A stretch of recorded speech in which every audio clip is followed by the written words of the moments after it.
কাছেও দূরে যে যেখান থেকে বসে আমাদের এই ভিডিওটি দেখতেছেন সবাইকে জানাচ্ছি আন্তরিক শুভেচ্ছা ও অভিনন্দন। কেমন আছেন সবাই? আশা করি ভালোই আছেন। আজকে আমি গার্মেন্টস বিষয়ে ব্যতিক্রমধর্মী একটি কথা নিয়ে আপনাদের মধ্যে আসলাম।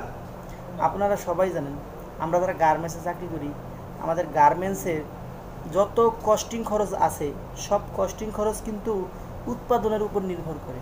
যেমন গাড়ি ভাড়া, সিকিউরিটি বিল, গ্যাস বিল, বিদ্যুৎ বিল, আদার্স মেশিনের পার্টস আছে, মেশিনের জেনারেটরের তেল আছে, হ্যাঁ, জুট আছে, এভরিথিং যতগুলো বিষয় আছে সবগুলো বিষয় নির্ভর করে শুধুমাত্র মেশিনের চাকা যে ঘুরে তার উপরে। যেমন যত প্রোডাকশন হবে তত ইনকাম বেশি। গার্মেন্টস মালিক বা আদার্স যে প্রশাসন আছে এদের কিন্তু সবার মাইন্ড শুধু একটাই, যে যত প্রোডাকশন ঘুরবে তত লাভ। কিন্তু কেউ কখনো এই জিনিসটা ভাবার চেষ্টা করে না যে আমি গার্মেন্টসের কস্টিং খরচ কমাবো, আমার কিভাবে গার্মেন্টস থেকে কস্টিং খরচ কমানো যায়, এই বিষয় নিয়ে কেউ ভাবে না। এই যে বাংলাদেশের এত বড় একটি প্রতিষ্ঠান ওয়ালটন গ্রুপ, ওয়ালটন কোম্পানি, অথচ তারা কিন্তু এই সমস্ত বিষয়গুলো নিয়ে আগায় আসতেছে না। তারা যদি আগায় আসে তাহলে আমাদের জন্যই লাভ। ওয়ালটন গ্রুপ কেন আগায় আসবে সে কথায় আসি। বাংলাদেশে যে গার্মেন্টসের যে মেশিনগুলো চলে এই মেশিনের জন্য অনেক পার্টস পার্টির দরকার হয়। যেমন যারা গার্মেন্টসে চাকরি করে তারা খুব সহজে বুঝবেন, আর যারা গার্মেন্টসে চাকরি করেন না তাদের একটু বুঝতে কষ্ট হবে। তারপরে আমি বুঝার সাথে একবারে ভেঙে বলতেছি, মেশিন চালানোর জন্য যে ফিডডকটা আছে, যেমন plate, feed dog, feet, needle, hook, upper looper, lower looper, fixed knife, moving knife, এরকম এরকম যদি আপনার ধরা হয় কমসে কম 1 থেকে 150 ছোটো ছোটো পার্টস আছে। যেমন ওভারলকের নাইফ আছে, ছোটো নাইফ, হ্যাঁ, প্লেন মেশিনের নাইফ আছে, নিডেল গেট আছে, এরকম অনেক রকম সামথিং মিলে সব মিলে 1 থেকে 150 রকম আইটেম আছে, যেগুলো গার্মেন্টসে অহরহ লাগতেছে, প্রতিনিয়ত ব্যবহার হচ্ছে। এগুলো লাগবেই, এগুলো ছাড়া গার্মেন্টস চালানো সম্ভব না।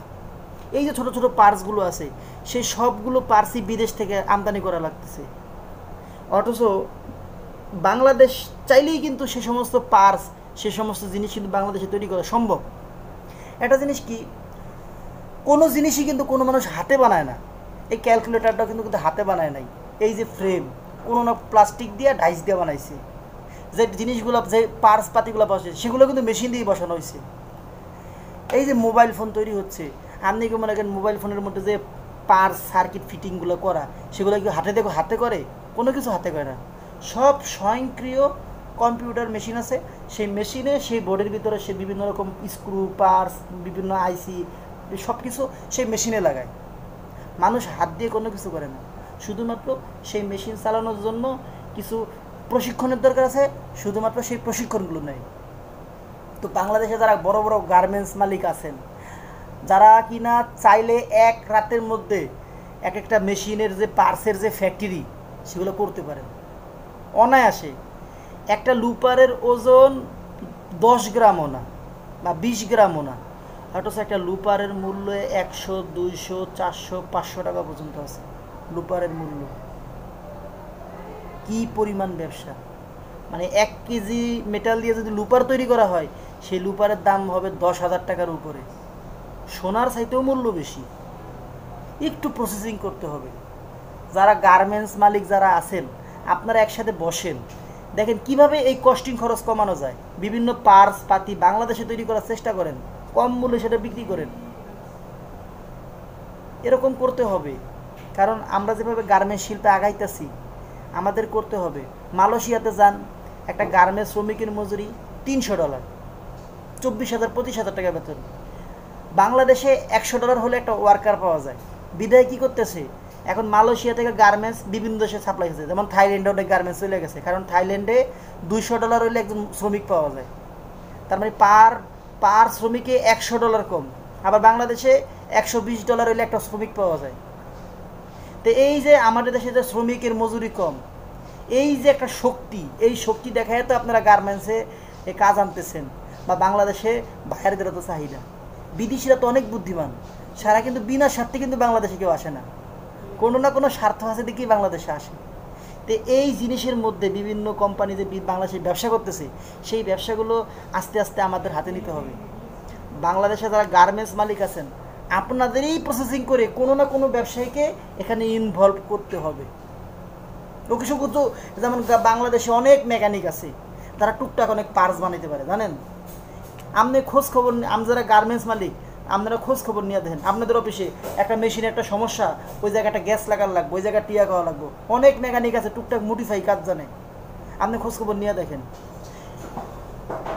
ওদের দিয়ে ডেভেলপ করাইতে না চাইলে আপনারা চায়না থেকে টেকনোলজি আছে, অনেক টেকনিশিয়ান, এরকম লোক আনেন, আইনা বাঙালিদের তার সাথে রাখেন, জানি ওই টেকনোলজিগুলো বাঙালিদের সাথে থেকে থেকে শিখতে পারে। এরকম করা উচিত। Bobbin case, bobbin, feed, guide, needle, এই জিনিসগুলো বাংলাদেশে আনতে হবে। প্রয়োজনে বাংলাদেশে যত শ্রমিকের মজুরি কম, আমরা সেগুলো রপ্তানি করে আমরা বাইরে সাপ্লাই দিব। প্রয়োজনে কেরলিন কোম্পানির কারখানা হতে হবে বাংলাদেশে। যত নামি দামি যত মেশিন কোম্পানির পার্টস তৈরি হচ্ছে, মেশিন ফিটিং হচ্ছে, মেশিন অ্যাসেম্বল হচ্ছে, সব বাংলাদেশে হবে। যেমন ভিয়েতনামে মেশিন সেটিং হয়, হ্যাঁ, চায়নাতে মেশিন সেটিং হয়, মেশিন সেটিং হবে বাংলাদেশে। আমরা বাঙালিরা মেশিন সেটিং করব, আমাদের থেকে বাংলাদেশে মেশিন সেটিং হবে, এই মেশিন বিভিন্ন দেশে যাবে, আমরা সেভাবে প্রসেসিং তৈরি করব। সেজন্য কিন্তু যারা গার্মেন্টস মালিক আছেন এদের অবদান থাকতে হবে সবচাইতে বেশি, কারণ আপনারা চাইলেই এটা সম্ভব। আর তাতে যদি করেন তখনই আপনার গার্মেন্টসের কস্টিং খরচ কমে আসবে।